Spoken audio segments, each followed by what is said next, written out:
মাগরিবের নামাজ পড়ার সাথে সাথে যেই ব্যক্তি 7 বার পড়ছে আল্লাহুম্মা পড়েন, আজিরনি মিনান নার, এখনো সুযোগ আছে, মনে মনে পড়ে ফেলেন।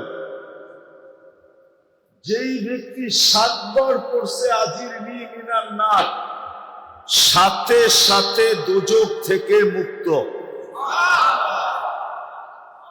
ছোট পাওনা মনে হয়? কি? দোজখ থেকে মুক্তি।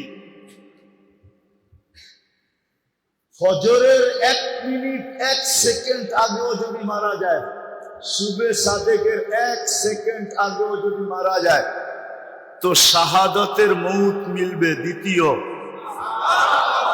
কি মিলবে? কি মিলবে?